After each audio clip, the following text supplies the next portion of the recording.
ہم مسلمان صرف یہ نہیں مانتے کہ خدا ایک ہے، یہ کافی نہیں.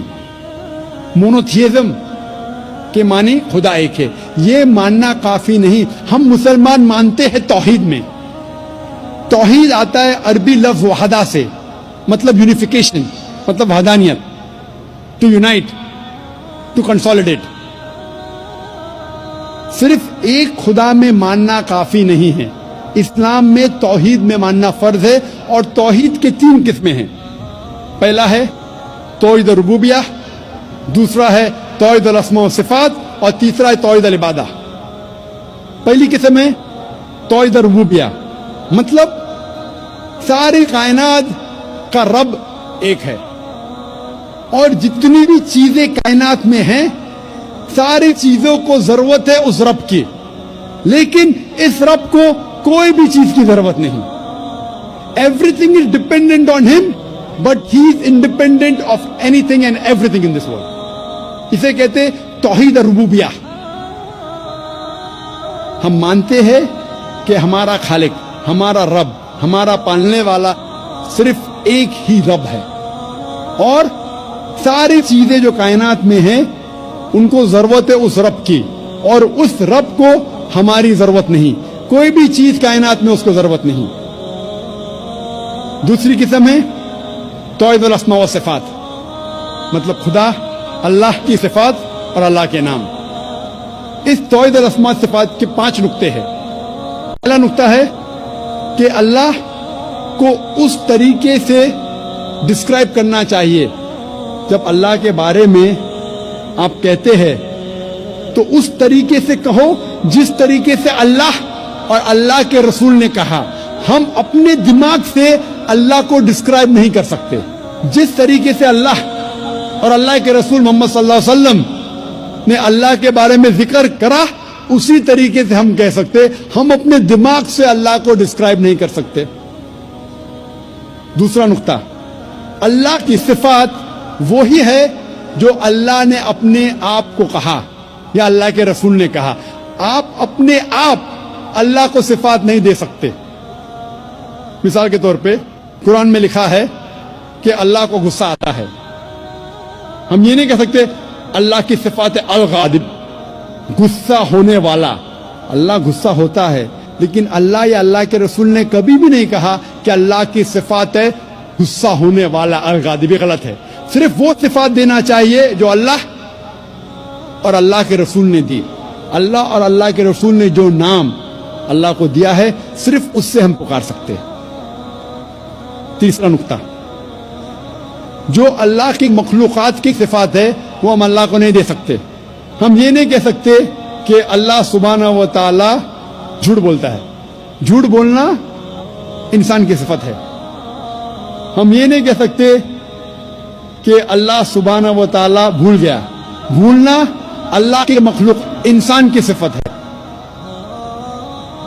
چوتھا نقطہ، اللہ کی صفات آپ اس کے مخلوقات کو نہیں دیکھ سکتے. جو اللہ کی صفات ہے، جو انسان ہے یا مخلوقات ہے، اس کو آپ نہیں دیکھ سکتے. آپ نہیں کہہ سکتے کہ میں جانتا ہوں ایک انسان جو لافانی ہے. لافانی اللہ کی صفات میں سے ہے. انسان لافانی ہو ہی نہیں سکتا. اور پانچواں نقطہ ہے کہ اللہ کا نام کسی انسان کو آپ نہیں دے سکتے. اگر دینا چاہتے ہیں اس کے آگے عبد لگانا ضروری ہے. مثال کے طور پہ آپ کسی انسان کو اللہ نہیں کہہ سکتے. کہنا ہے تو عبداللہ کہہ سکتے، اللہ کا عبد، اللہ کا بندہ. رحمان نہیں کہہ سکتے، عبد الرحمان کہہ سکتے، رحمان کا بندہ. اور آپ عبد کسی انسان کے آگے نہیں کر سکتے. آپ نہیں کہہ سکتے عبد الرسول، یہ غلط ہے. عبد، بندہ صرف اللہ کا ہو سکتا ہے، انسان. یہ 5 نقطے ہیں توحید الاسماء و صفات کے. توحید کی تیسری قسم ہے توحید العبادہ، مطلب ہمیں صرف عبادت اللہ کی کرنا چاہیے، اس کے علاوہ کسی اور کی عبادت نہیں کرنا چاہیے. آپ اللہ کو رب مانتے، اللہ کو اچھے نام سے پکارتے، اچھے صفات دیتے، لیکن اللہ کے ساتھ کسی اور کو شریک کرے، کسی اور کی عبادت کرے تو یہ توحید العبادہ کے خلاف ہے. عبادت صرف اللہ کی ہونا چاہیے. اللہ کے علاوہ کسی اور کی عبادت کرے تو یہ توحید کے خلاف ہے. اسی لیے قرآن مجید میں لکھا ہے سورہ یونس میں سورہ نمبر 10 آیت نمبر 31 میں کہا جاتا ہے مشرکوں کے بارے میں، جب آپ مشرکوں سے پوچھیں گے کہ اس کائنات میں ساری چیزیں کس نے بنائی، آسمان اور زمین کے بیچ میں، اس کائنات میں سننے کی قوت کس کی ہے، کون وہ شخص ہے جو سب سے پاورفل ہے، اس کائنات میں کون ہے جو مردوں میں جان ڈالتا ہے اور زندوں کو موت دیتا ہے، اس کائنات میں سب سے پاورفل کون ہے، یہ مشرک کہیں گے اللہ. پھر آپ اللہ کے ساتھ دوسروں کو شریک کیوں کرتے؟ یہ آیت میں سورہ یونس میں سورہ نمبر 10 آیت نمبر 31 میں مشرک مانتے تھے توحید ربوبیہ میں کہ اللہ رب ہے، مانتے تھے توحید الاسماء صفات، اچھے صفات، لیکن اللہ کو ماننے کے علاوہ دوسروں کی بھی عبادت کرتے تھے، انہیں کہا گیا ہے مشرک.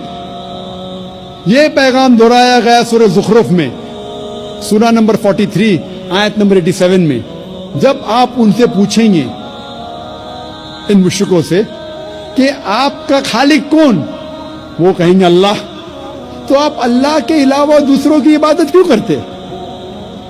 یہ مشرک مانتے تھے کہ ہمارا خالق اللہ ہے، لیکن اللہ کے ساتھ دوسروں کی عبادت کرتے. اسی لیے اللہ تعالیٰ فرماتے ہیں سورہ یوسف میں سورہ نمبر 12 آیت نمبر 106 میں کہ اکثر لوگ اللہ کی عبادت نہیں کرتے دوسروں کو شریک کرنے کے بغیر، یعنی اکثر جو لوگ اللہ کی عبادت کرتے ہیں اللہ کے ساتھ دوسرے کی بھی عبادت کرتے ہیں.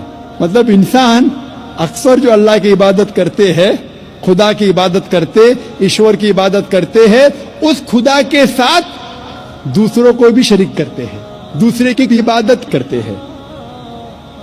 اور اگر اس توحید میں ان تینوں قسموں میں سے ایک بھی قسم کا آپ پالن نہیں کریں گے، ایک بھی قسم کو توڑتے ہیں، تو اسے عربی میں کہتے ہیں شرک. شرک مطلب پارٹنر، کسی کو شریک کرنا، اور شریعتاً شرک مطلب اللہ کے ساتھ کسی اور کی عبادت کرنا، اللہ کے ساتھ کسی اور کو شریک کرنا، اسے کہتے ہیں عربی میں شرک. اور قرآن مجید میں صاف طور پہ لکھا ہے سورہ نساء میں سورہ نمبر 4 آیت نمبر 48 میں اور سورہ نساء سورہ نمبر 4 آیت نمبر 116 میں کہ اللہ سبحانہ و تعالی اگر چاہے تو آپ کے کوئی بھی گناہ کو معاف کر سکتا ہے، لیکن شرک کو کبھی بھی نہیں معاف کرے گا، کیونکہ جو انسان شرک کرتا ہے وہ بہت بڑا گناہ کرتا ہے اور بہت دور تک بھٹک چکا ہے. اسی لیے شرک قرآن مجید میں اور اسلام میں سب سے بڑا گناہ ہے جو اللہ سبحانہ و تعالیٰ کبھی بھی نہیں معاف کرے گا. اگر آپ نے شرک کیا اور مرنے کے پہلے توبہ نہیں کی، اگر آپ مشرکانہ حالت میں مرے تو آپ کے لیے جہنم 100%. شرک کے علاوہ دوسرا کوئی بھی گناہ کرے، آپ اگر اللہ چاہے تو معاف کر سکتا ہے. اگر آپ نے شرک کیے تو آپ ضرور توبہ کیجئے، شرک کرنا بند کیجئے، انشاءاللہ آپ جنت میں جا سکتے ہیں. لیکن اگر شرک کی حالت میں مرے تو اللہ سبحانہ و تعالی خدا ایشور آپ کو کبھی بھی نہیں معاف فرمائیں گے.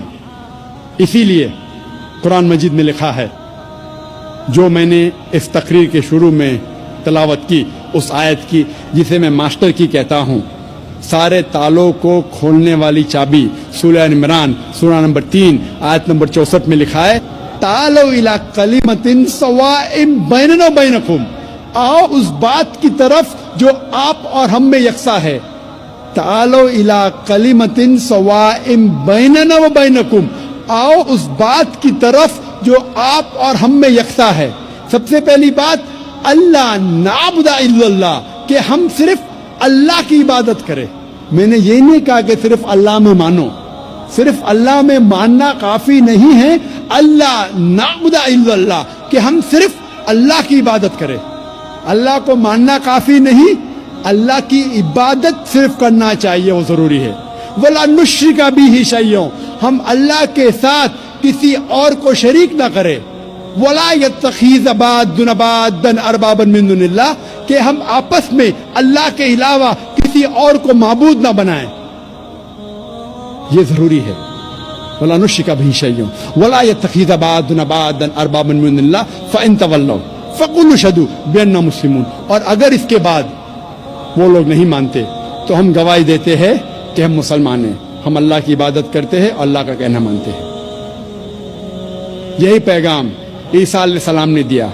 قرآن مجید میں لکھا ہے سورہ مائدہ میں سورہ نمبر 5 آیت نمبر 72 میں، لَقَدْ كَفَرَ الَّذِينَ قَالُوا إِنَّ اللَّهَ هُوَ الْمَسِيحُ ابْنُ مَرْيَمَ، وہ لوگ کفر کر رہے ہیں جو لوگ کہتے ہیں کیا عیسیٰ علیہ السلام ابن مریم اللہ ہے، وہ لوگ کفر کر رہے۔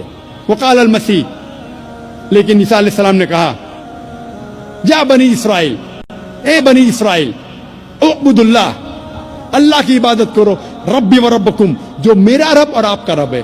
انما یشرک باللہ، اگر اللہ کے ساتھ کسی نے دوسرے کو شریک کرا، فقد حرم اللہ علیہ الجنہ، جنت آپ کے لیے حرام ہو جائیں گی، وما وہ النار وما للظالمین من انصار، اور آپ کے لیے جہنم کی آگ ہے، اور ظالم کے لیے آخرت میں کوئی مددگار نہیں۔ عیسیٰ علیہ السلام فرماتے انما یشرک باللہ، اگر اللہ کے ساتھ کوئی کسی کو شریک کرتا ہے